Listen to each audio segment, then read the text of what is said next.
Un grande ciclista.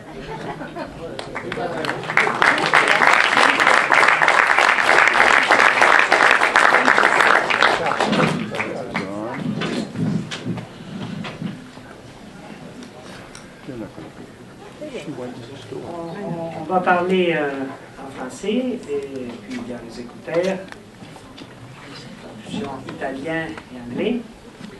Et alors, avant tout, merci à Thierry d'avoir trouvé le temps pour passer, comme d'habitude, du Cinema Ritrovato. Et cette année, on a décidé de faire à cette heure, donc à la fin de la journée, ces rencontres sur la cinéphilie. L'idée, c'est que les temps changent, beaucoup de choses. Il y a 26 années, quand on a commencé, on avait une salle, une petite salle comme celle-ci, et on avait 4 personnes qui venaient de l'étranger, quelqu'un de chez nous, et puis aujourd'hui on a 4 salles, on a des projections sur la Grande Place, il y a plusieurs festivals qui s'occupent du patrimoine, le festival de Lyon qui est exceptionnel, aussi en termes de présence du public dans toute la région. Les grands festivals montrent de plus en plus les films du passé. Cannes Classique, c'est un exemple, je crois, très important pour les cinémathèques, mais aussi pour le public. Et c'est la possibilité pour les gens des archives, les gens qui travaillent sur l'histoire du cinéma, d'être à l'intérieur du grand festival du cinéma d'aujourd'hui. La situation n'est pas si évidente. On voit cette année en Italie, les salles perdent beaucoup de public, mais par exemple, nos salles ne sont jamais allées si bien comme cette année. Donc, moi, quand je voyage, quand je dois présenter nos films restaurés dans d'autres cinémathèques, dans d'autres endroits, je vois normalement des salles pleines. Et c'est évident qu'aussi de la part du marché, il y a une attention envers le patrimoine qui est tout à fait nouveau, grâce aux nouvelles technologies. Il y a des ayants droit, Pathé, Gaumont, Sony, Fox, qui s'occupent vraiment de leur propre patrimoine et qui font des grandes restaurations, qui ressortent les films. Il y a un nouveau public qui se trouve. Donc la cinéphilie d'aujourd'hui n'a pas du tout beaucoup d'éléments fondatifs de la première cinéphilie, pas même de la deuxième cinéphilie, mais c'est clair qu'il y a un retour au patrimoine, un retour d'attention vers l'histoire du cinéma, et sûrement Thierry Frémaux est une des personnes qui a relancé cette attention vers le patrimoine à travers le travail qu'il fait à l'Institut Lumière et à Cannes.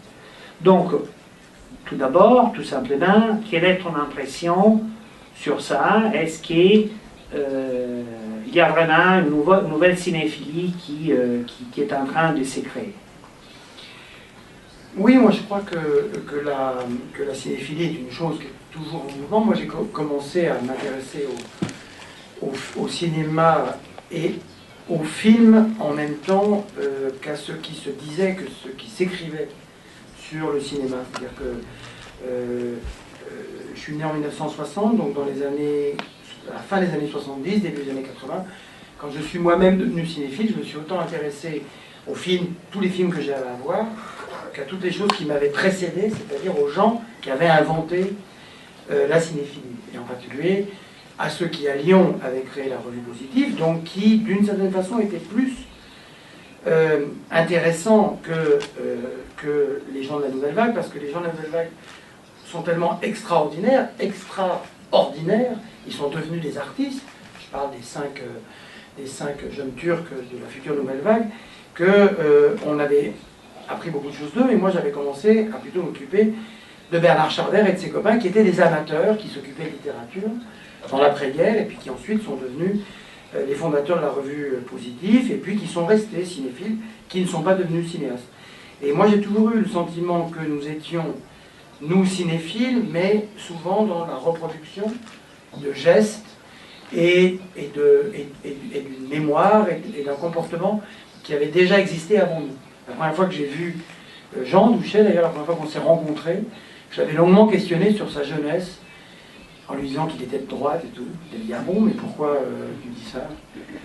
Et parce que c'était l'image que j'en avais de ce qu'était une partie de cette cinéphilie des années 50. Et puis ensuite, au fur et à mesure, il y avait cette idée que dans les années 80, le cinéma mourait. Hein, vous vous souvenez de tout ce que Wim Wenders, Godard, etc. Il y avait Serge Danet. Serge était en train de mourir, donc il voyait les choses mourir autour de lui. Et il y avait l'idée que la cinéphilie mourait. C'est-à-dire que la manière dont on avait aimé le cinéma ne pourrait plus jamais être la même. Et puis en même temps, il y avait une autre cinéphilie qui se nourrissait, qui se réinventait, et qui était la cinéphilie, en particulier née de gens comme Olivier Assayas, qui, comme Danel avait fait au début des années 80, à la fin des années 70, au Quai du Cinéma, Assayas venait rénover un peu les regards cinéphiles par de nouveaux territoires. Donc Danet et Toubiana, ça avait été l'Amérique.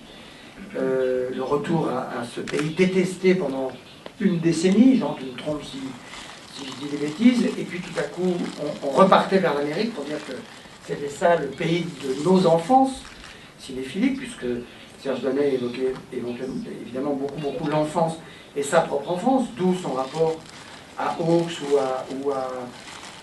ou à Fritz Lang. Et Assayas, mais aussi quelqu'un comme Christophe Gans, eux sont allés visiter d'autres territoires que de façon très solitaire. Quelqu'un comme Rissian aussi visitait depuis longtemps.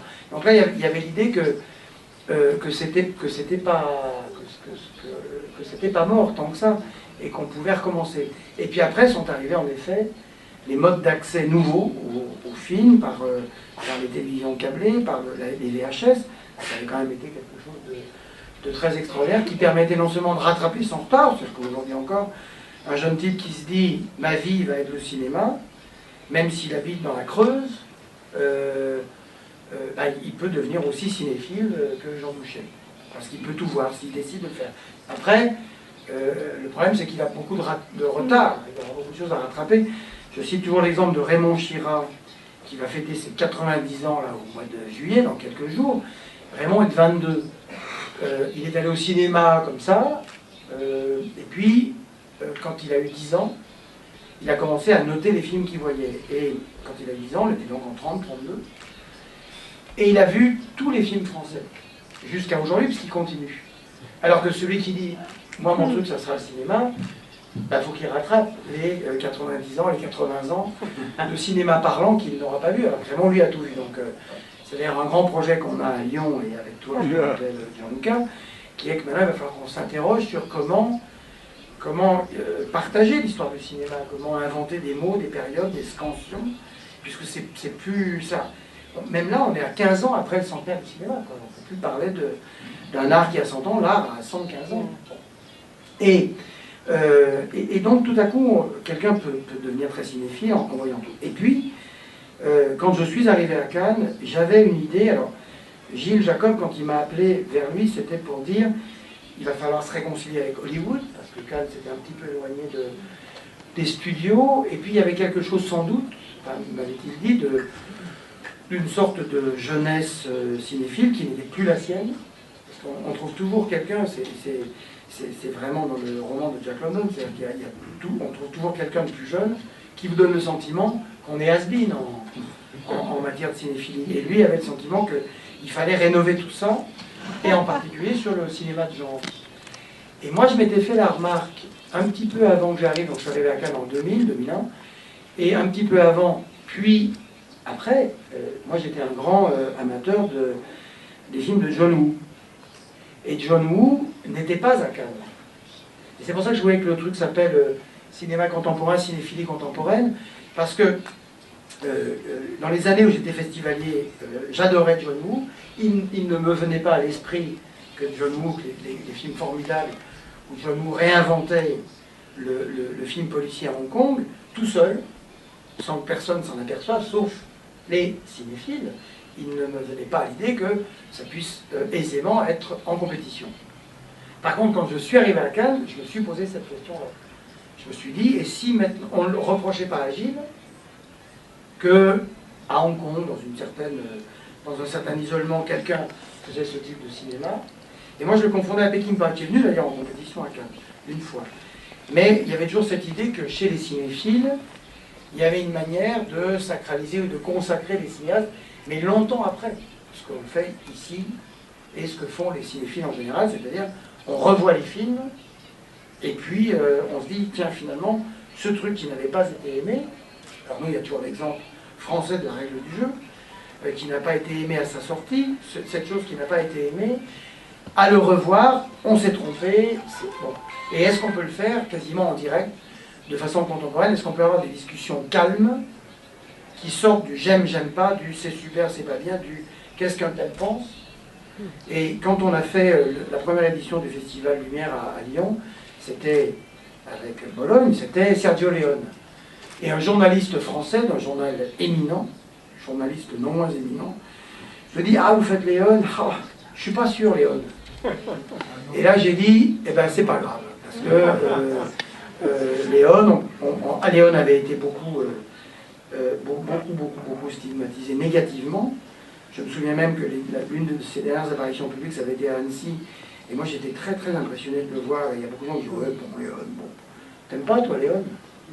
Ah, t'as été le premier à le défendre. Mais si vous prenez, j'en profite qu'il n'est pas là, 50 ans de cinéma américain de Tavernier, par exemple, sur Pékin Pass, il n'y est pas encore. Hein. Mais au moins, il y a l'idée de on a été trop sévère, on a été. Bon.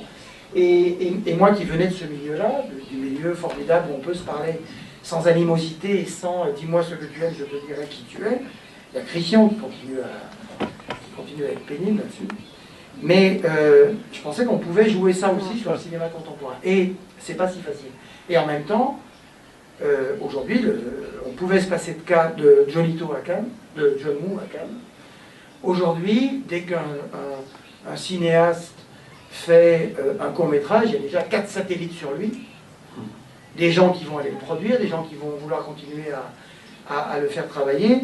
Et du coup, notre tâche à nous, sélectionneurs, elle devient beaucoup plus difficile parce qu'on est obligé d'embrasser beaucoup plus large et de ne plus, et on l'a vu presque un peu à l'édition 2012 de Cannes, sur des choses qui étaient évidentes avant, qui le sont moins que les films plaisent ou pas. C'est pas la question parce qu'on sait très bien combien de fois je suis obligé de dire à des gens, mais attendez avant de porter des jugements définitifs, puisque la liste est longue. Des gens qui ont été sifflés à Cannes, de la Ventura à la Dolce Vita, des choses de la vie à la Grande Bouffe. Donc on le sait, c'est même le principe de Cannes. À la limite, soit il faut que ça cogne plus fort, et à ce moment-là ça devient pittoresque, comme ce le fut dans le passé, soit parce que l'histoire nous a appris qu'il faut un peu garder raison parfois et de se dire qu'il ne faut pas, parfois pendant le générique de fin, entre le générique de fin et les casiers, décider. Il y a tellement de gens à Cannes qui pensent que le monde entier attend leur opinion que parfois l'exercice devient un peu difficile. Mais la cinéphilie s'est réinventée par l'histoire, mais aussi par la géographie. C'est-à-dire que par les territoires et par des gens qui font du cinéma ailleurs et différemment, on sait que ça rend humble dans l'idée de faire les catégories habituelles. Et en même temps, on ne peut pas s'amuser à Cannes de faire trop de cinéphilie. C'est-à-dire les expérimentations restent quand même très très difficiles. Donc, les cinéphiles, et là je parle des cinéphiles contemporains, pas des cinéphiles historiens, donc les cinéphiles servent encore à quelque chose. Pour nous nourrir. Nous, à Cannes, en plus, alors, on n'a pas du tout, enfin, en tout cas, moi, j'ai pas du tout la prétention et l'idée qu'il faille que... l'essentiel à Cannes, c'est de trouver le bon moment. Parfois, ça n'est pas le moment. Et Kiarostami a fait 12 fois le Festival des 3 continents à Nantes avant d'arriver, pour la première fois en compétition. Pedro Almodovar a été refusé 11 ou 12 fois. Avant d'arriver, alors, il ne s'agit pas de dire « Oh, qu'est-ce qu'ils étaient cons de l'avoir raté » ou « Ah, Pedro ne méritait pas de venir avec le début de son œuvre à Cannes », mais il y avait quelque chose dont il est clair que ça ne... bon, je pense quand même, on ne le répéterait pas à Gilles, mais que quand même, il y avait de quoi, chez Pedro Almodóvar, au moins de faire quelque expérience avec ce qui est arrivé à Cannes seulement pour Tout sur ma mère. Et là, il y avait quelque chose d'un cinéma débraillé, d'un cinéma de la Movida et tout, qui ne correspondait pas à ce qu'étaient à ce moment-là les codes absolus et très rigoureux, qui faisaient aussi la gloire du Festival de Cannes, mais qui fait que c'était un peu contraignant. Et du coup, il était difficile de faire des chemins de traverse. Et quand Gilles, moi j'étais festivalier, avait montré Hayley Confidential de Curtis Hanson en compétition, beaucoup de gens s'étaient insurgés, un petit peu comme ce qui nous est arrivé l'année dernière avec Drive, où des gens, les réactions sur Drive étaient les mêmes réactions que celles qui avaient accueilli Pulp Fiction et Reservoir Dogs. C'est-à-dire qu'il y a toujours... Mais bon, ça fait aussi partie du folklore cannois. Mais l'approche cinéphile pour un sélectionneur est l'une des approches, elle est nécessaire, elle n'est pas suffisante. Mais l'approche cinéphile, en général, au sens où nous sommes tous ici, de gens qui sont capables d'aller dans l'histoire, de revenir, reste, à mon avis, essentiel. Et je vais prendre deux exemples. Le premier exemple, c'est qu'il y a beaucoup de cinéastes français qui ne sont pas assez cinéphiles. C'est-à-dire qu'ils n'y connaissent rien. Or, il y a très peu de musiciens qui ne sont pas musicologues. Il y a très peu de musiciens qui ne connaissent pas l'histoire de leur discipline. Il y a très peu d'écrivains qui ne lisent pas. Le cinéma, c'est un des arts. Quelqu'un disait ça aussi, où, alors c'est toujours pareil, il y a la nouvelle vague qui fait exception. Mais c'est difficile de voir un concert de Miles Davis et de dire, bah tiens, je vais faire pareil. Alors qu'à un moment, il y a des gens qui voyaient les films et qui disent, bah nous aussi, on veut devenir cinéaste. Et ça, le cinéma rend ça possible. Et du coup aussi, il y a le côté pouce levé, pouce baissé, j'aime, j'aime pas, jugement péremptoire et tout ça, parce que les codes ont été donnés par ces gens-là. Si, très violents, très, très définitifs, et qui ont donné des codes de comportement qui, encore une fois, ont fait la légende de la cinéphilie française. Mais j'étais il n'y a pas longtemps, moi, avec mon fils, qui a 10 ans, fait de la chorale. Bon. Donc on est allé au spectacle de la chorale. Et juste avant les enfants, il y avait des gens de 17 ans, 18 ans, 20 ans, qui nous ont fait aussi un truc de chorale. Des chants religieux extrêmement radicaux. C'est un peu comme si, on faisait un festival, on ne montrait que les courts-métrages de Carlos Regadas. Bon. Et là, ils font tout à coup 20 minutes de chorale, hyper, là, donc moi je m'emmerdais, hein. Comme des gens qui ne sont pas spécialistes s'emmerdent au court-métrage de Regadas. Et fin de la chorale, fin du spectacle, et là, le public est déchaîné. Bravo! Bravo! C'était les parrains. Non, alors c'est comme quand on va au théâtre. Moi, je vais jamais au théâtre quasiment. Et chaque fois que je vais au théâtre, je suis toujours surpris par l'enthousiasme des gens. Alors que quelqu'un qui fait un film, les gens, c'est comme si tout à coup, on allait lui reprocher de vous avoir pris 2 heures de votre existence. Et il y a toujours... Alors, on nous reproche, nous, les cinéphiles, d'être trop enthousiastes. J'ai écrit l'autre jour qu'on pourra dire qu'on vivait à l'époque de Woody Allen, qui a changé son époque comme Kurosawa, Shakespeare et Marcel Proust. Là, j'ai repris sur Internet, j'en ai pris.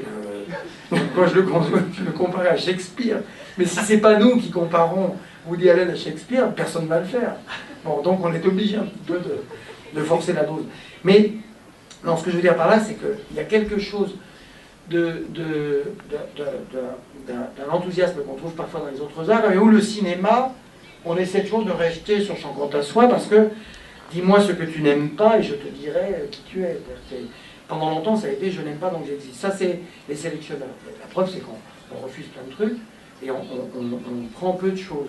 Alors que, pour moi, la cinéphilie, c'est l'école de la générosité, y compris, méthode Langlois, on montre, et puis après, les gens qui sont dans la salle se déroulent. Moi, d'ailleurs, c'est ce que je fais à Cannes. À Cannes, on prend des choses, à tort ou à raison, et puis après, c'est à la critique, c'est de faire l'opinion, c'est aux spécialistes.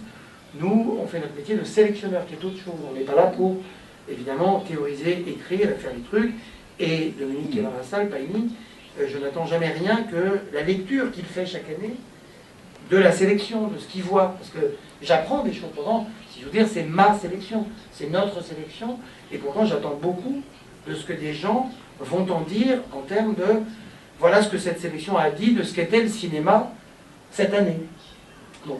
Et donc sur la cinéphilie, je disais, je trouve les cinéastes pas assez cinéphiles, et d'ailleurs à Lyon, on a pris l'habitude d'inviter beaucoup de cinéastes pour voir les films, parce que parfois, ça leur ferait du bien de revoir des choses des années 30, 40, 50, et ils sont beaucoup plus, et c'est la deuxième chose, passionnés par les séries télévisées.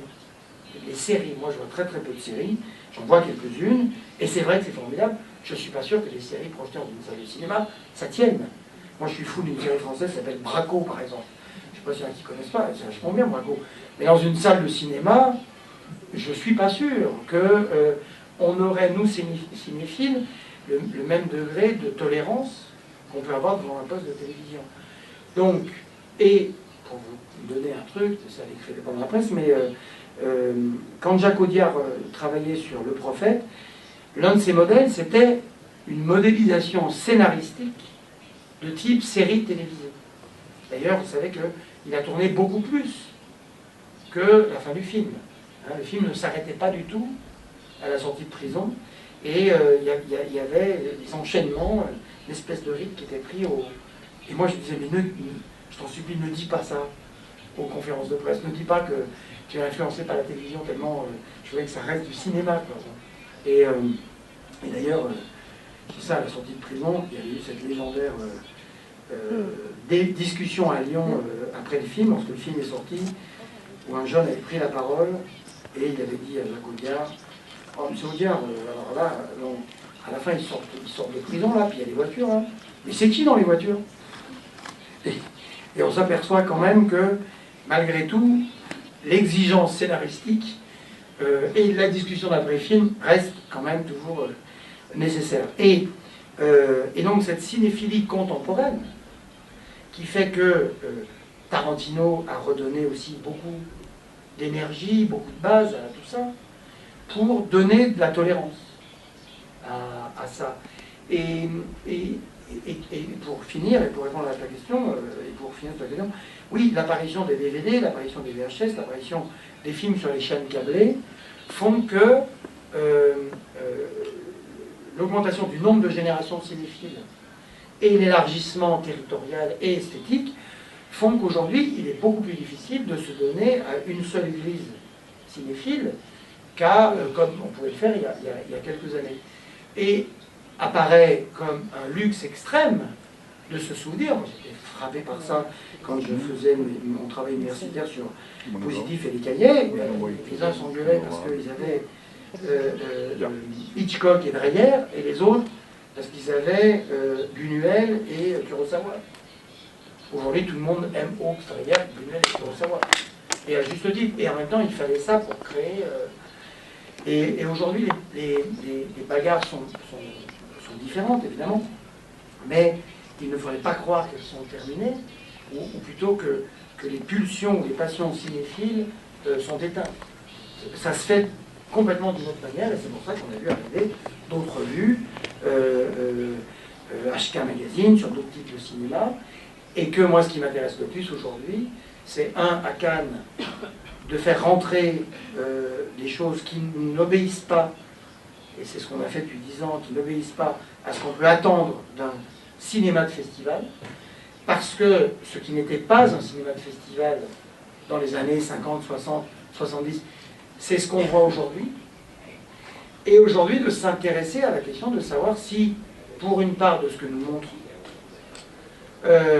ou pour une part de ce qui a été aimé dans les années, par exemple, 80-90, est-ce que ça sera en copie restaurée à Bologne dans 30 ans, dans 20 ans ou dans 30 ans? Et j'ai pas de réponse, hein, et c'est des questions que je pose, puisqu'on a un peu de... Tout à fait, et ce que tu disais de cinéastes qui rarement sont des cinéphiles, ici on fait un petit festival sur de jeunes cinéastes, de premiers films, et c'est presque impossible d'amener les cinéastes, même à voir les films des autres.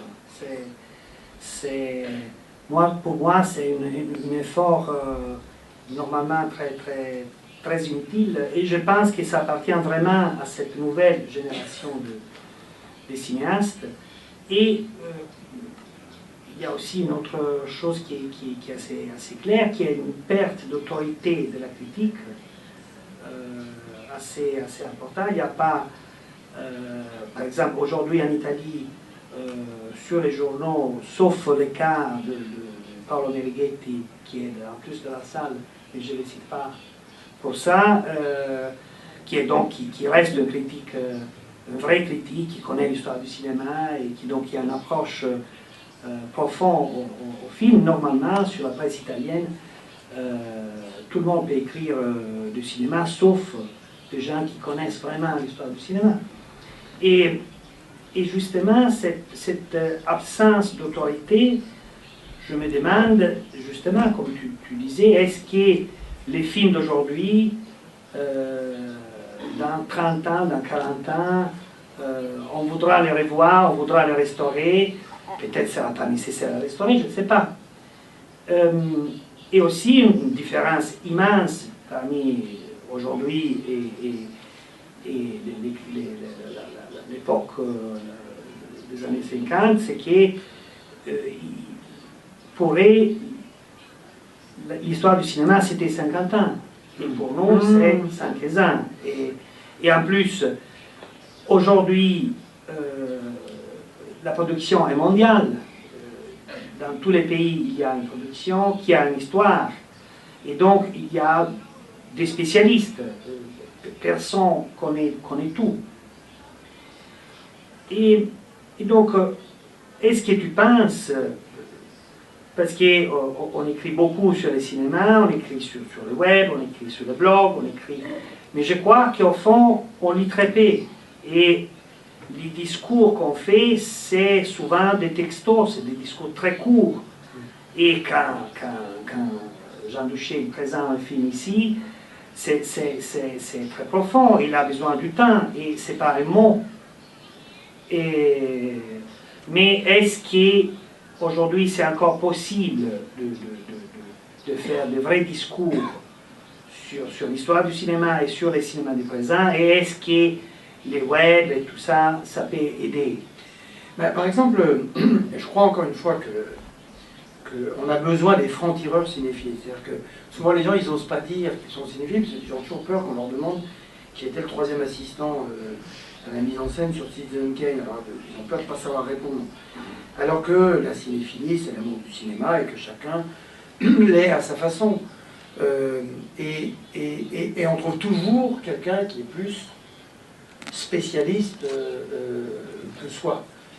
Je pense quand même que le champion du monde, c'est Tavernier. Non, franchement, on en a fait des dîners avec Tarantino, avec Scorsese et tout ça, et Bertrand est vraiment... Mais ça, il est malade, hein. Il a un truc de... Il s'y connaît pas en foot, hein, par exemple. Donc, il a fait des choix, mais sur la cinéphilie, mais globalement, il y a toujours quelqu'un qui en sait plus que vous sur les choses. Tarantino a fait le choix de faire sa carrière qui s'appuie sur l'histoire du cinéma. Tous ses films, on sait maintenant que ça sera ça son œuvre de cinéaste. Et il est pleinement cinéaste, et il est pleinement cinéphile, et il mêle les deux, et son prochain film, évidemment, il continue la visite à sa propre cinéphilie. Mais on a besoin des francs-tireurs cinéphiles, parce que c'est les gens qui viennent nourrir, c'est les Formule 1 qui viennent nourrir la voiture quotidienne. Et puis on a besoin aussi d'approches qui sont différentes et qui ne sont plus soumises à ce qui était encore une fois l'histoire simple. C'est-à-dire l'église officielle, en plus française, parce que nous les Français on pense que l'église officielle mondiale c'est l'église officielle française, parce que la France est la fille aînée de la cinéphilie, mais d'abord il y a ça, il n'y a que pas forcément. Et puis il y a, tu parlais d'Internet, quand même, il y a des sites extraordinairement passionnants parce que différents. Même Zozo, hein, il y a, alors, par exemple les sites de sortie de DVD, où l'approche technique, alors là, à un moment, à la 83e minute, quand la deuxième couche de trucs arrive et que le son 5.2... et là, c'est que des trucs techniques. Et les types, ils y mettent autant de passion, autant de... Quand ils étudient le cadre, et puis là, je sais pas, je suis pas sûr, j'ai comparé avec la VHS, et il me semble qu'il y a 2 secondes. Et c'est une autre maladie, la cinéphilie, d'ailleurs, c'est un nom de maladie, la cinéphilie, finalement, c'est un... Et c'est un autre genre de maladie, très très technique, mais qui vient nous dire que là où nous sommes, existent des choses différentes. Mais après, je reviens à Cannes, c'est compliqué. Par exemple, on admet le droit à ce qu'il existe une littérature, une musique ou une peinture différente selon qu'on est en Europe occidentale, en Amérique latine, en Afrique ou en Asie. Bon. Le cinéma qui a été formaté, disons, depuis les années 30 sur un objet sacré d'1 h 30 qui raconte une histoire, avec des paroles et de la musique, disons, à l'occidental, donc en gros Europe, Hollywood, le cinéma et donc les cinéphiles, enfin les spectateurs, ont du mal à s'éloigner de ça. D'où le regard qui pendant longtemps a été légèrement condescendant sur le cinéma de Bollywood par exemple. Jusqu'à ce qu'arrivent des choses bollywoodiennes, et chez les cinéphiles, il fallait parler de Hrithik Ghatak, de Mridul Sen et de Satyajit Ray, et pas regarder ce cinéma-là. Bon, après, tout n'est pas, en tout cas au regard de nos goûts à nous, tout n'est pas non plus, il ne faut pas passer d'une extrême à l'autre. Et moi, quand j'ai montré Devdas, j'étais sûr qu'on ouvrait une longue période où il y aurait eu un Bollywood par an à Cannes, et il n'y en a plus jamais eu. Parce qu'on n'a plus jamais retrouvé quelque chose dont il nous semblait que ça avait le degré de qualité en termes de mise en scène, en termes de qu'il nous fallait présenter à Cannes, encore une fois, à tort ou à raison de nos choix, mais on ne les a pas eu nous et on ne les a pas vus ailleurs non plus. Donc c'est pas si simple que ça. Donc le cinéma reste quand même un objet difficile à manipuler dès lors qu'il s'agit pour nous de faire une sélection de 50 films. Et donc on peut très peu se permettre. Et pour parler de Nicolas Winding Refn, c'était sa première apparition avec Drive, mais c'était loin d'être son premier film. Et bien lui, il a été construit par cette cinéphilie marginale, fan d'un cinéma de violence, fan d'un cinéma d'action, d'un cinéma de genre. Voilà, ça s'est construit comme ça. Il a eu sa petite réputation. Après, il avait fait Voilà Rising, le truc sur les Vikings, là, avec Mads Mikkelsen, toujours. Et puis après, il est arrivé avec ce film, qui était en plus un film américain, dont pour nous, la sélection ne faisait pas de doute. À Cannes, ça a été un chouïa chahuté. Parce qu'on revient, par ailleurs, il n'y a pas eu un film de James Gray qui n'a pas été chahuté à Cannes. Tous les films de James Gray ont été chahutés et Scott, les Américains, je crois, continuent de trouver que les Français surestiment un peu James Gray. Ce qui est peut-être vrai aussi.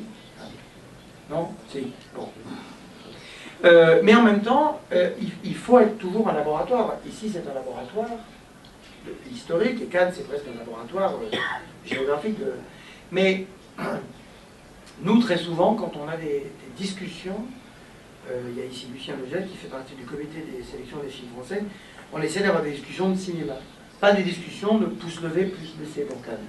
C'est-à-dire que moi, l'apprentissage par la cinéphilie, comment est la musique, comment est la mise en scène, comment est la photo, comment est le dialogue, comment est ce qu'on fait, parce qu'on ne peut pas se contenter sur le cinéma d'avant de dire j'aime bien, j'aime pas, j'aime bien, j'aime pas, c'est nul, c'est super, c'est pas bien. C'est 2 étoiles, puisque en France, la critique reste forte, et à Cannes, la critique reste la référence, et on y tient. Ce sont les critiques qui voient les films les premiers. N'empêche que dans le monde sont apparus, il y a 4 ans, des petites étoiles. Parce qu'évidemment, les critiques, c'est pas eux qui l'ont demandé, ça. Parce que pour eux, c'est une sorte de défaite. On va aller aux étoiles, comme le truc de Télérama, puis on ne dira pas, en effet, l'argumentaire dont tu parlais. Mais n'empêche que nous, on le fait, quand on fait la sélection, on essaye de parler de ce... On sait ce que c'est qu'un bon film. On sait tous ici ce que c'est qu'un bon film. Parce qu'on sait ce que c'est que la mise en scène, on a l'histoire. C'est pas vrai que c'est un truc qu'on balaye d'un revers de main ou qu'on accueille au contraire de l'autre main. Mais pendant le festival, alors ça c'est très difficile. Et ça, moi ça me navre toujours parce que j'en souffre beaucoup, donc je bouche mes oreilles, je parle de tout pendant 4 mois, sauf de cinéma. Parce que j'ai trop peur des jugements comme ça, un peu rapides, un peu... et mon visage change de couleur si on me dit j'aime ou j'aime pas, ou... Il y a même des gens qui montent les marches et qui me disent « Alors, le film d'hier soir, je ne sais pas qui l'a sélectionné, mais non, c'était vraiment pas... » et donc, je parle pas de ça. Et c'est que plusieurs semaines ou plusieurs mois plus tard, alors que nous, on est très lucides, évidemment, on ne dit pas les 22 films de la compétition sont 22 chefs-d'œuvre, on sait. C'est plutôt comment les films vont-ils être accueillis au regard de ce que nous, on pensait qu'ils pourraient être accueillis. Mais il y a des expériences cannoises qu'on ne peut pas faire, en particulier sur le cinéma populaire, sur les comédies, sur le cinéma de genre. On ne peut pas aller très loin, alors qu'on peut aller beaucoup plus loin sur, disons, le cinéma expérimental, le cinéma, et qu'on aime ou qu'on n'aime pas. Il y en a qui n'aiment pas le film de Carlos Regadas, pour reparler de celui-là, mais personne dit ça ne méritait pas d'y être. Alors que l'équivalent du film de Regadas, dans le cinéma, disons, comique, mettons, on ne peut pas se permettre de le mettre à Cannes. Parce que là, les gens n'y verront qu'un film facile, sur lequel il n'y a pas de recherche esthétique, ce qui est souvent le cas, en effet. Il n'y a pas un Billy Wilder toutes les générations, ou un Woody Allen. Et donc, ça nous est difficile de le mettre. Et ça, je trouve ça dommage, parce que pour moi, il y a une même équivalence. On n'aime pas certains films expérimentaux. Bon, les Français ont adoré le film de Carax. Il a été aimé par les étrangers un peu moins. Bon, c'est un cinéaste français, donc la France a peut-être un peu surinvesti. Et de toute façon, sa place en compétition, en tant que film expérimental, film de recherche, ne se discutait pas. C'était heureux, moi j'adore le film. Et je sais qu'on peut faire ce type d'expérimentation. Mais si on fait un western, il faudra s'y reprendre à 2 fois avant de le mettre en compétition. Même si le western comprend, dans 20 ans, quelqu'un dira oh, qu'est-ce que c'était bien ce film-là. Et maintenant, je te pose une question plutôt comme directeur de l'Institut Lumière. Donc, quel est le rôle que tu penses les institutions culturelles, les cinémathèques peuvent jouer pour garder une attention, un regard profond sur les cinémas d'aujourd'hui, mais aussi sur l'histoire du cinéma et sur la formation des spectateurs? Moi, je pense qu'aujourd'hui, tout a changé, pas seulement au cinéma, mais la civilisation numérique change tout, elle a changé la musique. Donc, les grands musiciens, sauf Bowie, qui doit avoir assez d'argent, reprennent la route, parce qu'on distingue le CD, qui s'est dématérialisé partout, du concert. Et donc, pour moi, l'équivalent du concert en cinéma, c'est la projection dans une salle. Alors, la projection en 35, on numérique, donc on revient à tout ça. La Cinémathèque a fait des colloques là-dessus. On avait fait il y a 3 ans également à Lyon des choses là-dessus, sur cet équivalent. Alors, Tarantino, par exemple, on parle beaucoup avec Tarantino de tout ça. Quand il avait fait Inglourious Basterds, vous vous souvenez, le film était très très très serré dans son process de montage pour être prêt pour Cannes. Et moi je lui dis, non, mais attends, on peut montrer des copies numériques, montre le film en DCP, tu gagnes 15 jours. Qu'est-ce que j'avais pas dit? Jamais! Je veux mon film en 35 mm. Et là, ça va m'intéresser d'en reparler avec lui. Parce que même lui, il va être un peu... Par exemple, Tarantino, vous lui offrez des DVD, ils sont fous. Je fais même pas gaffe, ça l'intéresse pas. Vous lui offrez une copie 16, alors là, oui, il est heureux comme tout. Et parce qu'il a encore ce rapport à ça. Et à Lyon, ça fait plusieurs années qu'on fait, avec Maël Arnaud et Raymond Chira, une séance qui s'appelle 16 mm noir et blanc. Dans une petite salle, on ne montre que du 16 mm. Alors, c'est pourri. Le son est pourri, l'image est bien. Et en gros, aujourd'hui, même un DVD projeté par un bon vidéoprojecteur, c'est beaucoup mieux. C'est l'équivalent du 16. Mais eux, là, les gens des années 40, 46, 47, Biarritz, c'était quoi 49. Il y avait à l'époque beaucoup de Truffaut, Chardère, Douchet. Quand vous avez vu, même Super 8, mais quand vous avez vu l'Aurore, c'était peut-être en 16 dans une copie pourrie, et sur un écran pourri et assis sur un tabouret en bois. et vous avez dit chef-d'œuvre. Bon. Donc c'est marrant de voir que c'était comme ça que ça se faisait aussi. Donc nous, pour les jeunes générations, on veut, parce que sinon nos yeux n'enregistreront plus jamais ce rapport. Freddy Luech avait dit, la première fois je lui ai montré Chantons sous la pluie à Cannes en DCP, je lui ai dit, Freddy c'est impeccable, il me dit oui, impeccable, mais je n'ai pas eu d'échange biologique avec l'image. Et donc c'est vrai, nous on est de la chimie, et une copie c'est de la chimie, le numérique n'est pas de la chimie. Et donc tout ça a changé. Alors, après, il y a l'accès au film, tout ça a changé bien sûr. Donc, encore une fois, quelqu'un qui est chez lui, il peut voir des films. Mais on revient au truc de Godard, le cinéma crée de la mémoire, la télévision crée de l'oubli. Un film qu'on voit chez soi à la télévision, c'est pas le même dispositif social, physique, intime, que d'aller voir un film au cinéma. On se souvient plus, on a garé sa voiture. Moi, la première fois que j'ai vu, il était une fois en Amérique, on remonte ici, je l'avais vu seul, je me souviens de la salle, je me souviens, j'étais heureux d'y être allé seul, parce que du coup, personne ne m'a adressé la parole après le film, et j'ai pu rester avec le film en marchant dans les rues de Lyon et tout ça. Et quand c'est à la maison, c'est pas pareil. Donc, tout ça a changé beaucoup.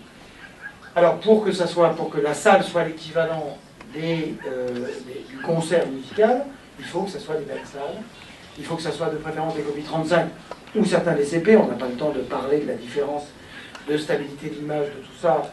Le meilleur avocat du DCP, c'est Pierre-William Glenn, qui est un grand chef opérateur, et qui, lui, quand il explique les fausses raisons pour lesquelles les gens critiquent le DCP pour sacraliser le 35, ça vous permet d'être un peu plus calme sur la question. C'est-à-dire qu'il y a quand même très peu de différence, et qu'après on peut toujours dire, mais c'est surtout une question psychologique, et pourquoi pas.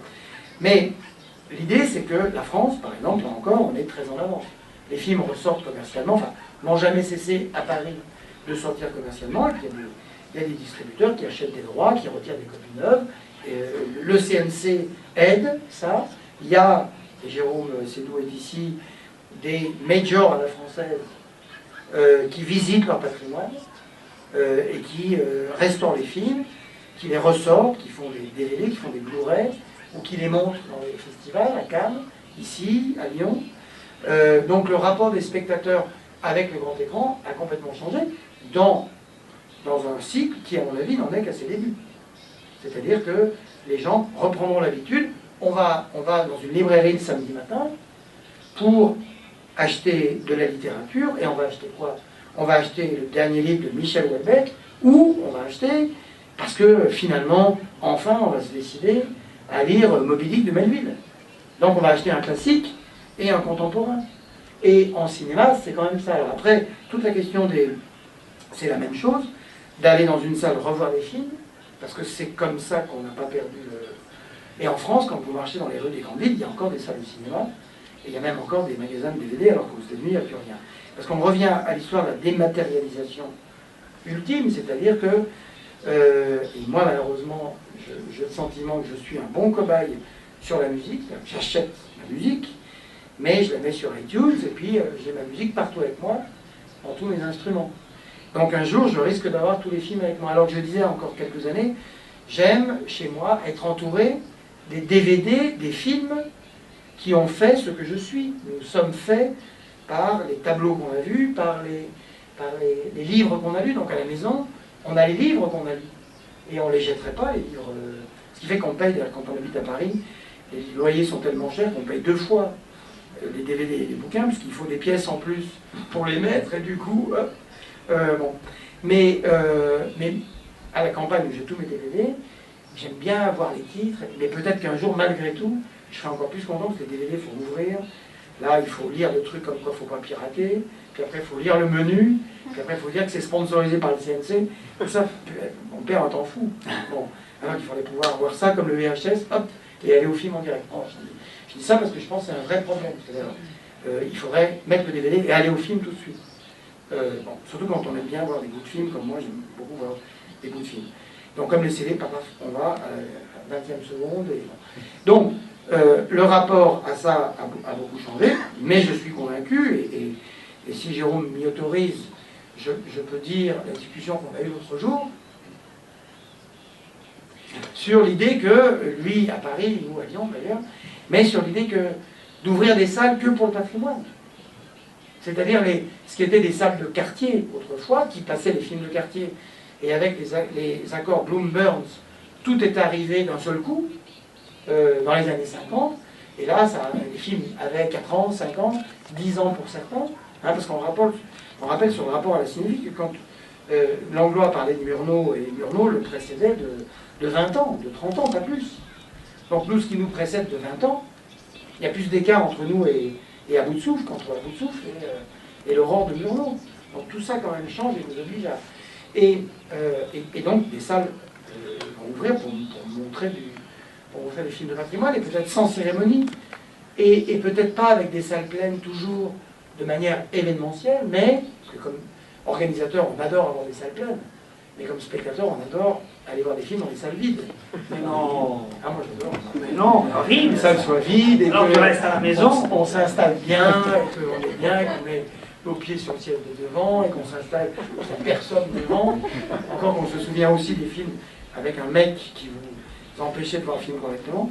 Mais, et je suis convaincu, mais ça sera que grâce au numérique, que oui, que les gens vont réapprendre, si c'est pas trop cher non plus, s'il y a des circuits, donc c'est pour ça qu'il faut aussi aider ça. Alors en France, on a la chance d'avoir un système tout à fait génial, et c'est pas un système de subvention, c'est un système où le cinéma, l'argent du cinéma retourne au cinéma.